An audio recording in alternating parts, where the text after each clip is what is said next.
So, after every terror attack, each motive shall be discussed, but one. It is the terror that dares not speak its name. Well, actually, it does speak. Our media just won't hear it. Instead, we explore the pain of the poor thugs, which could be why some terrorists get movies made by Robert Redford and others get tenure. So what do hacks do when they're wrong about terror? They cling to relativism. Yep, Muslim extremism is no different than any other extremism. But in order to make that stick, you gotta suck at math. Muslim versus Christian extremism is not apples to apples. It's comparing Hurricane Katrina to a squirt gun, which is why they embrace root causes, the detached response to evil. Let's simply focus on the personal turmoil of the bombers, not the real turmoil they cause.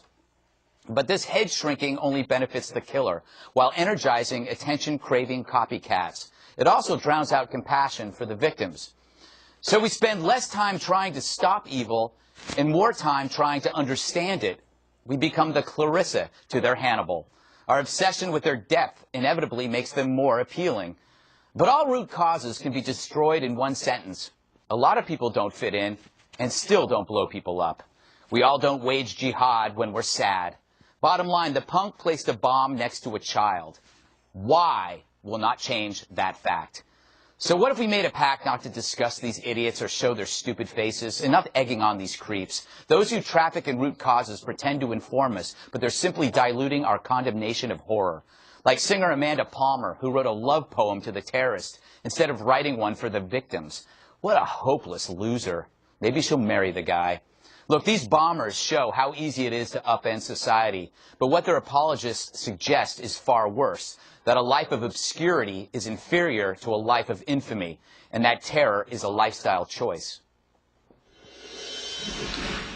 So what do you make... Oh, first, I got to talk to you, Dana, because you're a big poetry fan. I write a mean haiku. You do write a mean haiku. What did you make of Amanda Palmer's horrible poem? It's unbelievable. Well, first of all, I had no idea who she was. Yes. And then I just thought she was, I didn't realize that she was a singer and that she was a songwriter, so I guess she needed to get her feelings out. Yes. And so she turned to writing. As I read, I thought, is this really about the terrorist? This is the part where I stopped reading, if I could quote. This is her poem. You don't know how orgasmic the act of taking in a lungful of oxygen is until they hold your head under the water.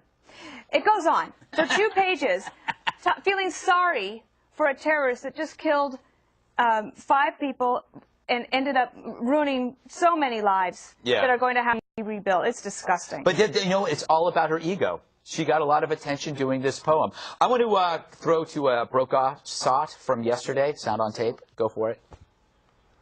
We have to work a lot harder as a motivation here. What prompts a young man to come to this country and still feel alienated from it, to go back to Russia and do whatever he did? And I don't think we've examined that enough.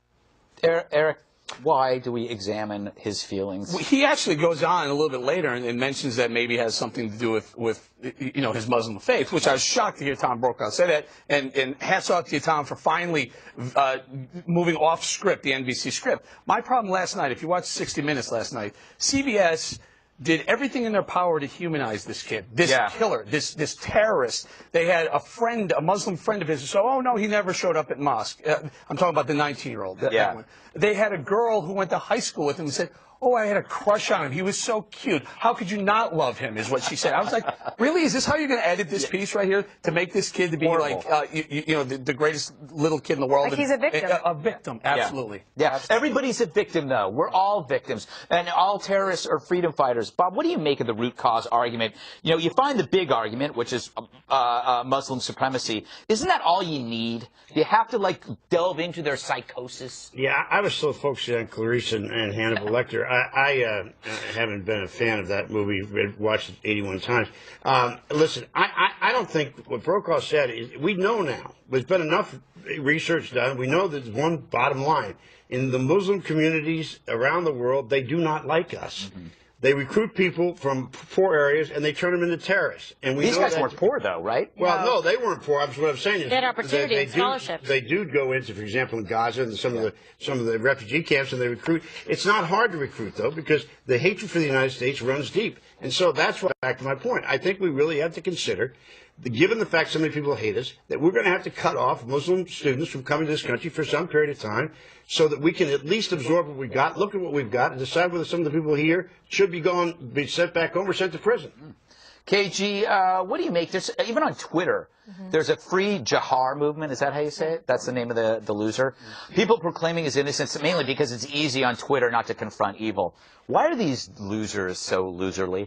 I mean, what can I say? Some people have a serious brain drain. They don't have any intelligence or common sense. They don't care about children being murdered or blown up. It's very disturbing. Instead, they'd rather associate and, kind of look in love and worship of these guys as if they're misunderstood. They're choosing the wrong side, and that's the bottom line. I had all the problems this kid had. I never blew anything up. Well, I blew up my neighbor's car. He didn't, what problems did he have? But He had a great life. there's a whole group of people out there who sympathize with the prisoners. I know, They, but this is they nothing marry new. them. They correspond with This them. guy will get- They yeah. love them. Yeah. They wear Che T-shirts. This girl, Amanda And Perry, they're whatever her nuts. name is, or Palmer, or whatever her name is, will no doubt be married to this guy in 5 years. There you go. Yeah. All right.